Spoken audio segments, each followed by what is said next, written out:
This has been an enjoyable and beneficial study for all of us.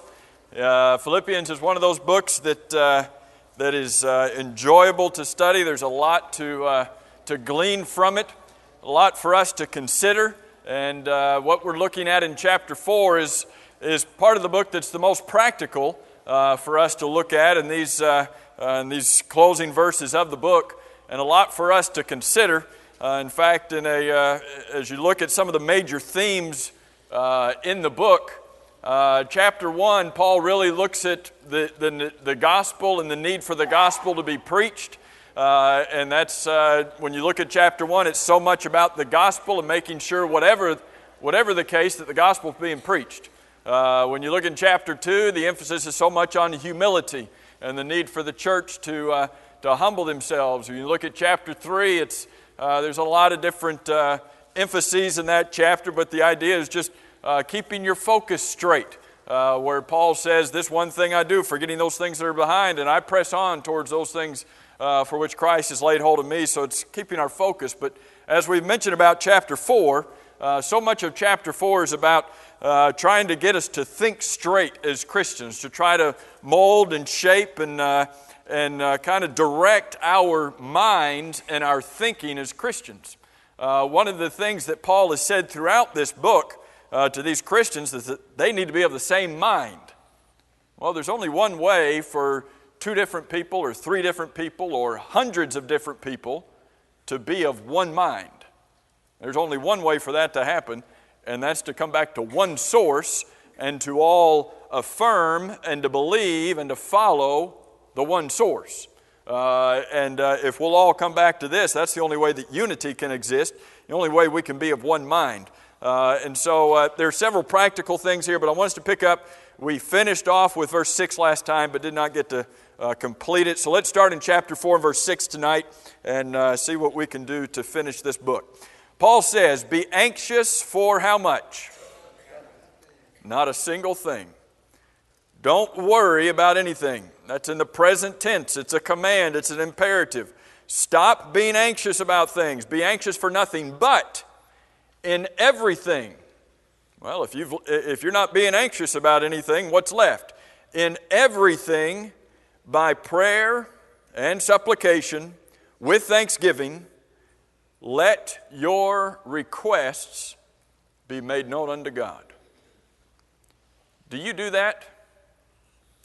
Does that describe you? Are you one who has let your worries and your anxieties, have you let them go? Be anxious for, we want to keep some of that, don't we? We want to hang on to at least a couple things. I mean, we don't want to put all of that on God. That wouldn't be fair, right? I won't put all of that on God. I'll keep a few things. God says, be anxious for nothing, but in everything, what do? I got to pray. I got to ask God to supply for my need, supplication. I got to go to God with thanksgiving, and I let my request be made known unto Him. That's in the present tense again. That means I am in a constant state of prayer. I am letting my request be made known, be made known, be made known. I am always letting my request be made known. You think of any verse in the Bible that says something like that, like pray without ceasing? You know any verses in the Bible that say anything like that? Yeah, there's a verse that says pray without ceasing, right? That's what this is saying. Let your requests constantly be made known unto God. And if we do that, what's the promise in verse 7? And the peace of God. How does Paul describe the peace of God in verse 7? Here's the peace of God that surpasses, how much? Surpasses all understanding. What does that mean? What does it mean that the peace of God surpasses all understanding? Say again? Okay, nobody can understand it. Why does it surpass? What does that mean? The word means it rises above and it just supersedes. Here's understanding, and it's just way up there in the stratosphere somewhere. Why? How can we not understand it? Hard to understand you can have that kind of peace despite whatever That's hard. That you see a contrast between verse 6 and 7, but don't separate the two verses. It's hard to have peace, to understand peace, to experience peace when you have all these anxieties you're worrying about, right? Dirk?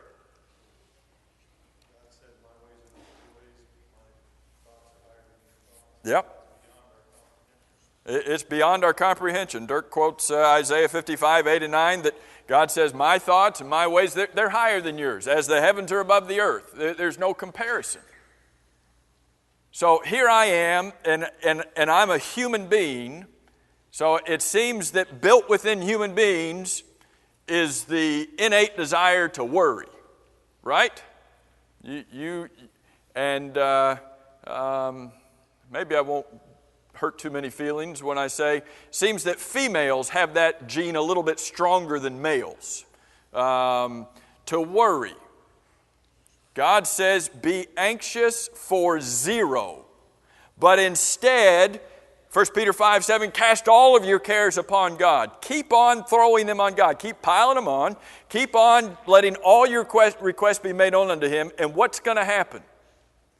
The peace of God, we can't even understand it, can't comprehend it, can't wrap our minds around it, but the peace of God that surpasses all understanding will guard your hearts and minds in Christ Jesus. How can I learn not to worry?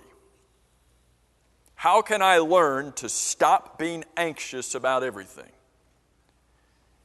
If I take all of my worries and my requests and I make them known, I cast them upon God, what's the promise? The promise is that there's going to be a peace, not just any peace, the peace of God, that's going to come and it's going to guard.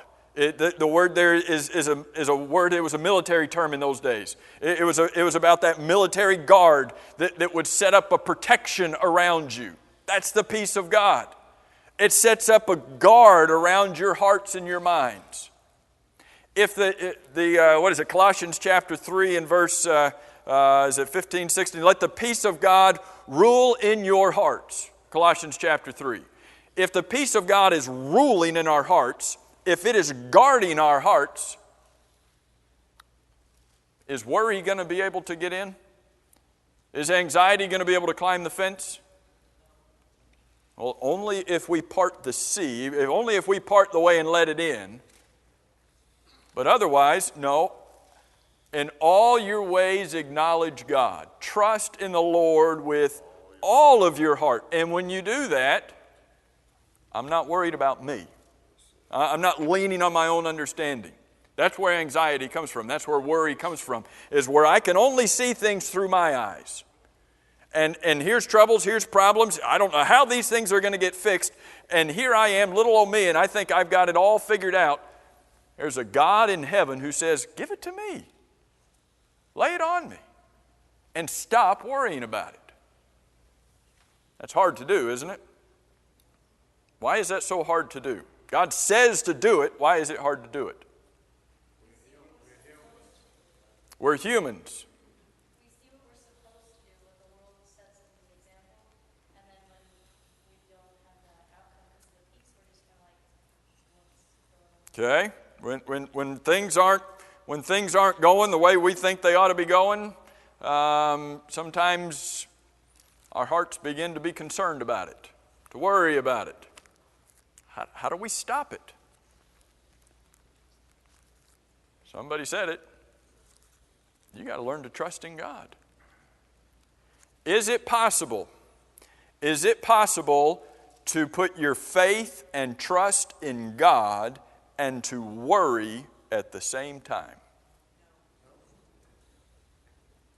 It's not possible.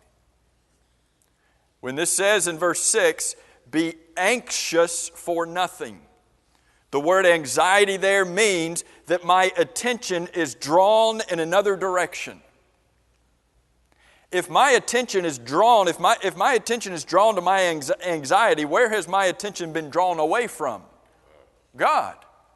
I'm a double-minded man. I'm trying to go in two different. I trust in God, but boy, I'm worried about this. And God says, no, you can't do that. You can't go in two different directions. The verse, Matthew chapter 6 and verse 24, Jesus says no man can serve two masters. And then in the next 10 verses, Jesus says 4 times, do not worry, do not worry, do not worry, do not worry. What if I'm worrying? I'm trying to serve two masters. I've got to learn to trust in God. Look at verse 8. Finally, brethren, what are your last, New King James, it's the last 4 words of this verse. What's the very last part of this verse tell you to do? Meditate. Is that what you said, Ray? Think on these things, if you've got Old King James. Meditate on these things. What does the word meditate mean to you? Focus on them. Put your mind on these things. You take your mind, and instead of putting your mind on it in all of these other areas and thinking about, you put your mind right here. Take your mind out and set it right here. Boom. Here's the things to think about. What kind of things? Whatever things are true, meditate on those things. Sometimes we get so concerned about lies and falsehoods that we forget whatever things are true. That's what I need to meditate on. Whatever things are, what have you got? Different translations have different words. The second one here. Noble, honest, honorable. Whatever things are noble, honorable, honest, whatever things are of a sober-minded, whatever things are serious. Sometimes we get so concerned about frivolous and silly things that we forget here's some things that are serious about life and honest and honorable. These are things I need to focus on. Whatever things are just. What does that mean? What are just things? Fair. True. Things that are right. When you think about our, well, maybe this isn't a good illustration, but when you think about our justice system, the justice system is supposed to be based upon a standard. And so there is justice because there is a standard. If I'm supposed to meditate on things that are just, what makes them just? What makes them fair? What makes them right? Well, there's a standard. Those are the things. That's what I need to meditate on. Whatever things are pure. That's not what the world focuses on, is it? They're ready to focus on the other side of that, whatever's impure. But so if I'm supposed to meditate on things that are pure, what about things that are not pure? What should I do with them? Leave them alone. Get away from them. Whatever things are lovely, whatever things draw out true love or call forth true love, that's what you need to focus on. Whatever things are of good report, whatever things are fit for us to hear, those things that are verbally pure. You know, there's some things that as Christians we don't need to listen to, we don't need to think about, we don't need to meditate on. There's certain kinds of music, there's certain movies, there's certain jokes, there's certain language that we need. That's not of good report. Doesn't help our soul. Don't meditate. But of those things that are of good report, think on these things. If there is any virtue, what is virtue? Strength. Moral courage, moral excellence. Whatever it is that is superior in morality. And if there is anything praiseworthy. Worthy of praise based upon who? Based upon the world? No, based upon God. Whatever God deems to be worthy of praise. Here are a category of things that by which we need to determine the way we think, where our minds are focused. You know, sometimes we get so concerned about lies and hypocrisy and silly things and things that are not fair, things that are impure, things that are dirty, things that are of foul and verbally impure, things that are, just take the opposite of these, and that's where our minds often spend time. God says, here we are as Christians.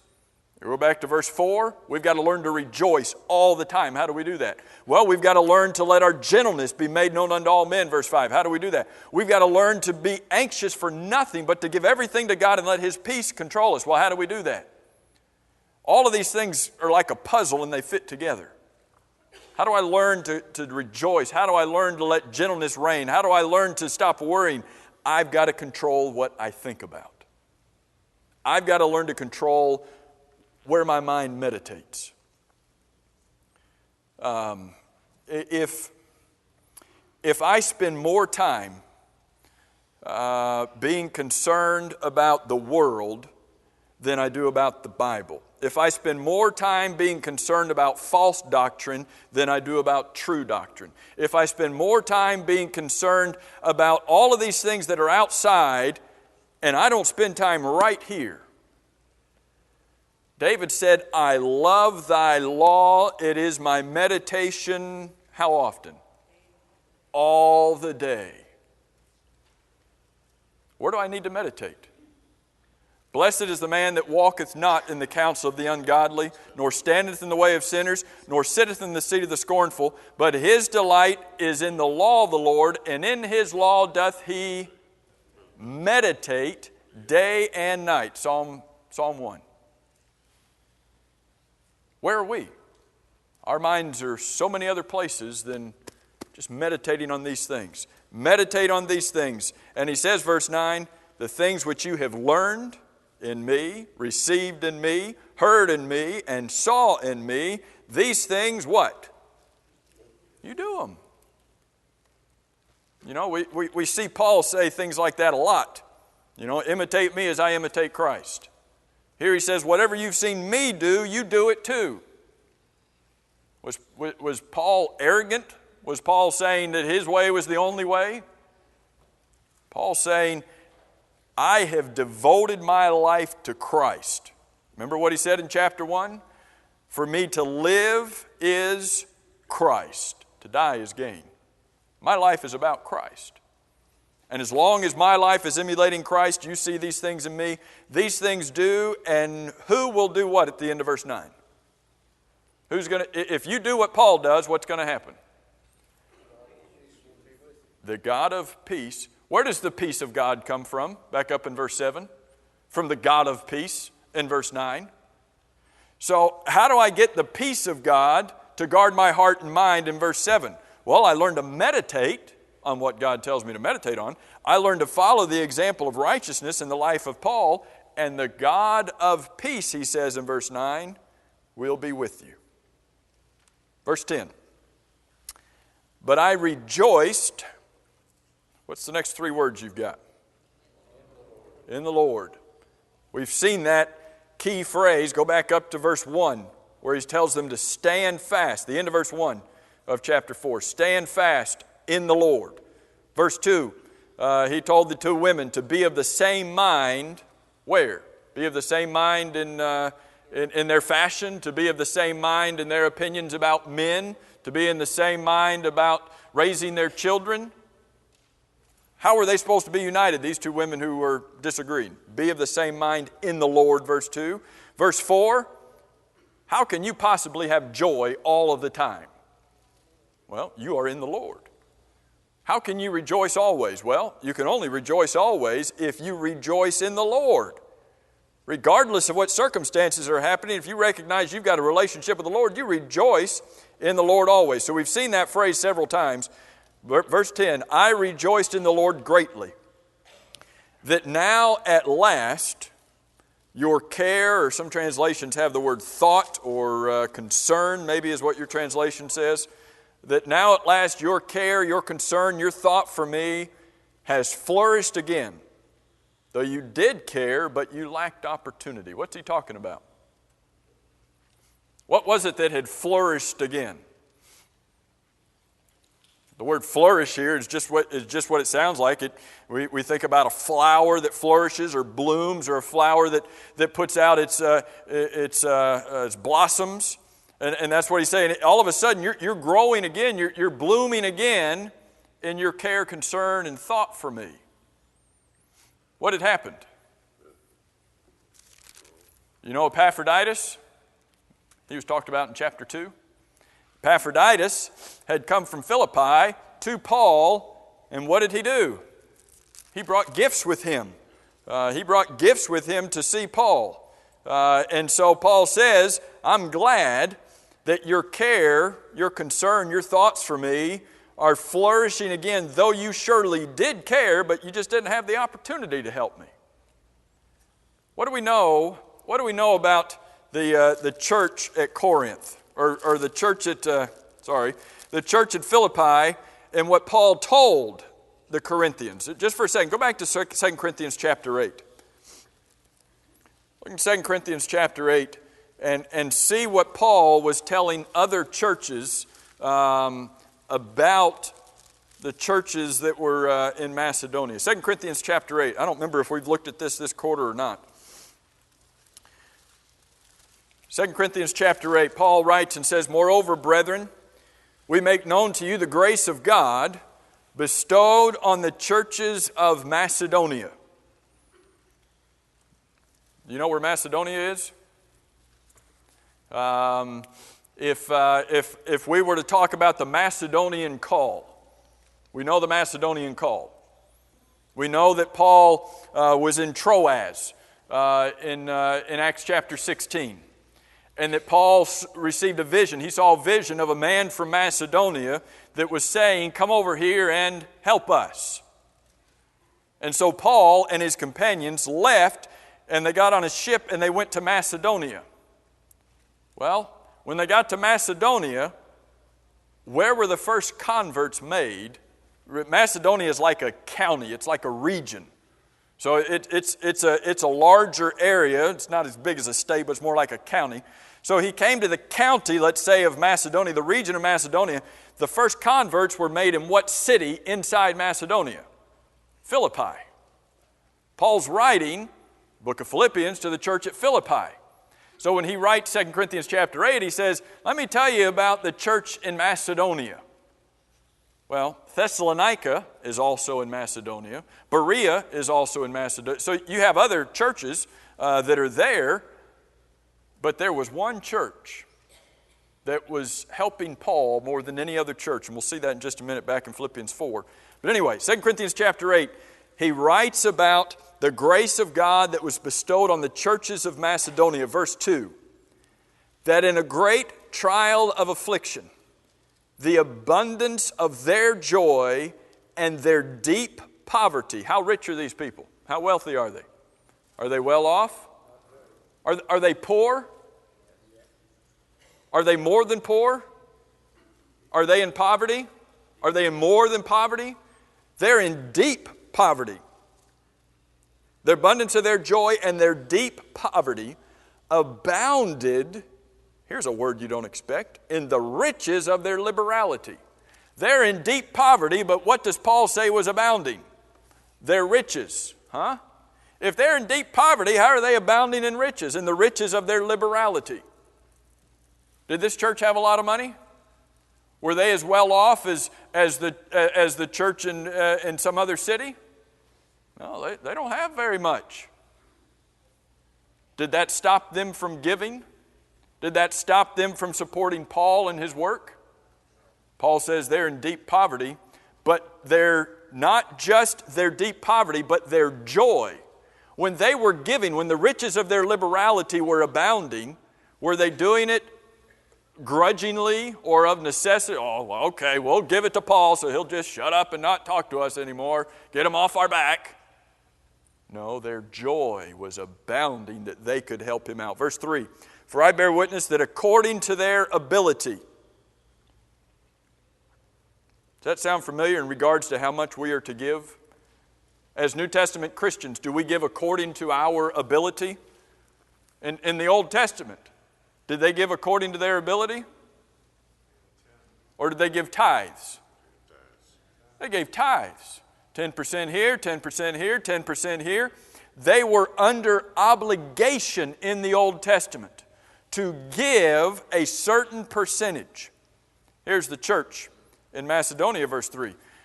Did they give according to their ability to give? I mean, if you're in deep poverty, what's your ability to give? Not much, right?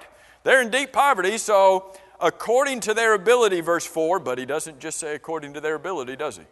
According to their ability, yes, and beyond their ability. If you're in deep poverty, how can you give beyond your ability?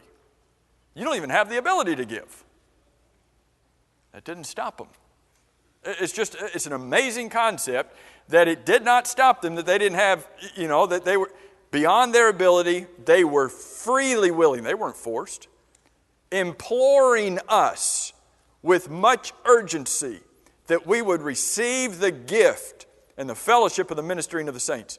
Why do you think the church in Macedonia, what do you think it means, and why do you think that they were imploring Paul to take their gift? Why would they have to implore him? Paul, take this. Why would they have to urge him to do it? Huh? They were so poor. Would you have felt guilty? Wouldn't your reaction, but look, no, you just need to keep it. You need it for you. You need it for the church here. And Paul says, it's another sonic boom. Did you hear that one this morning? Paul says, no, they implored us. No, you have to take this.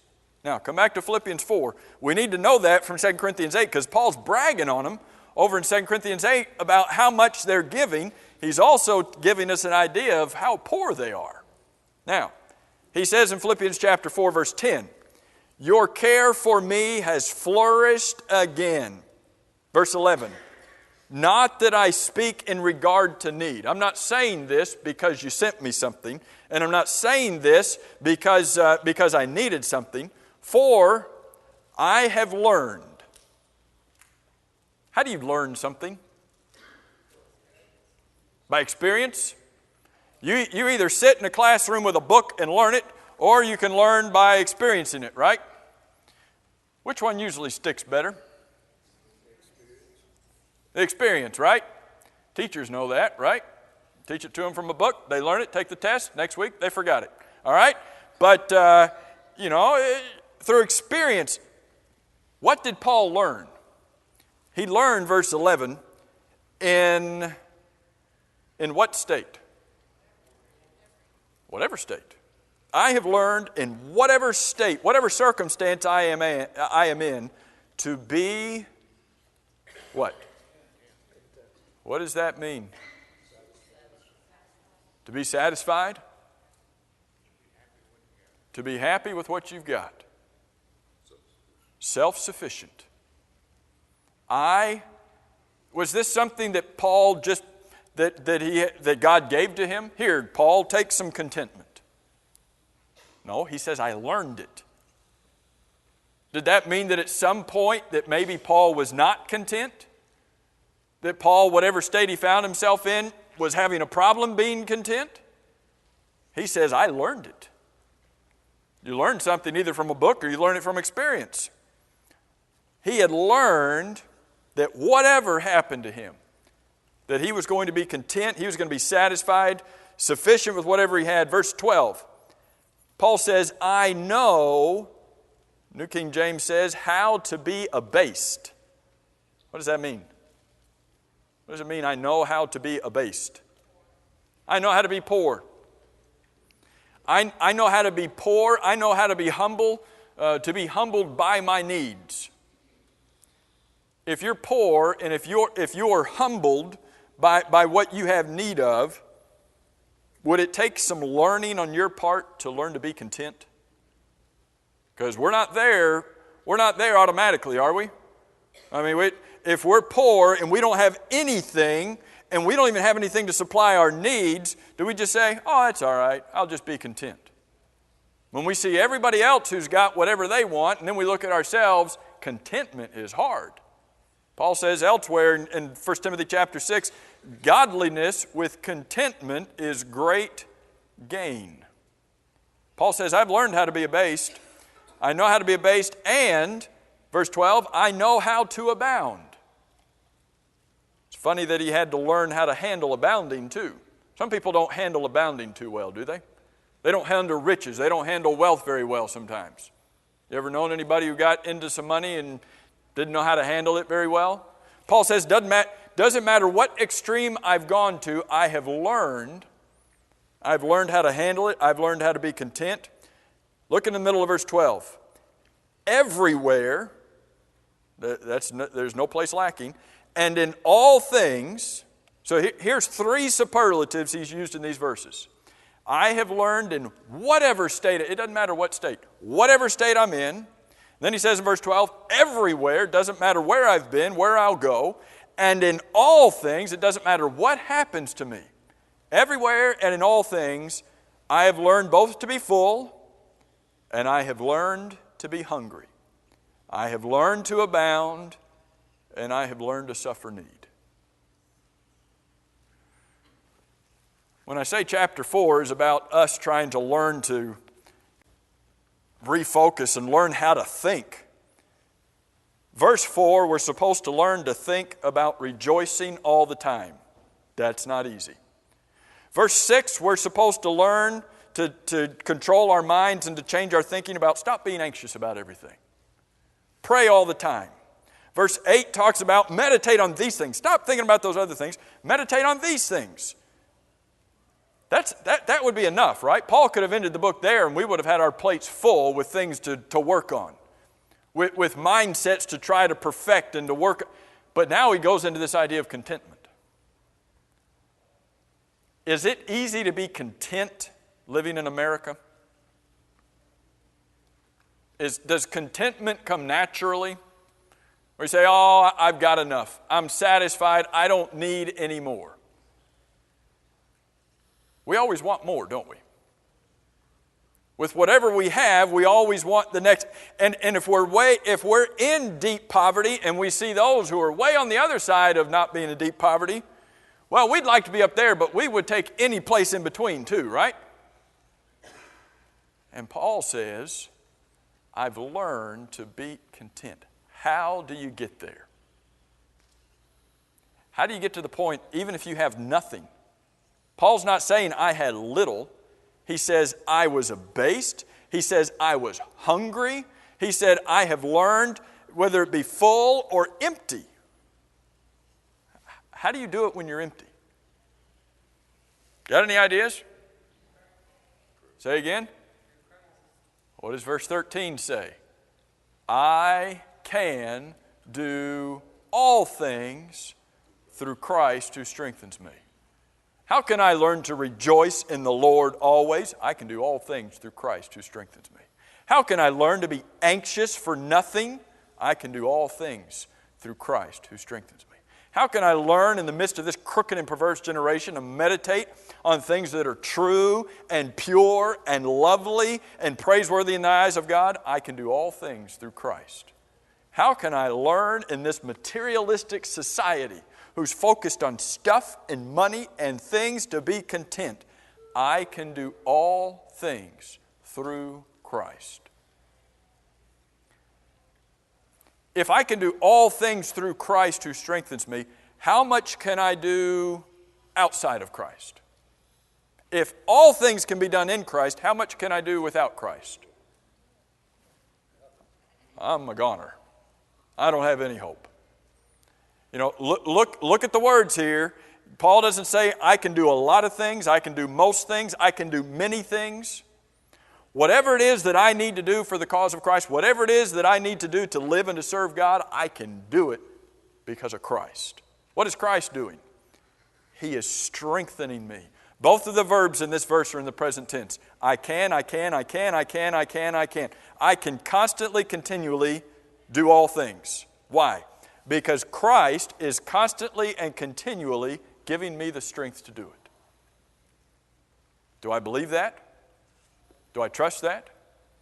Do I believe that the peace of God is going to take care of me? We got to rush here to get through this.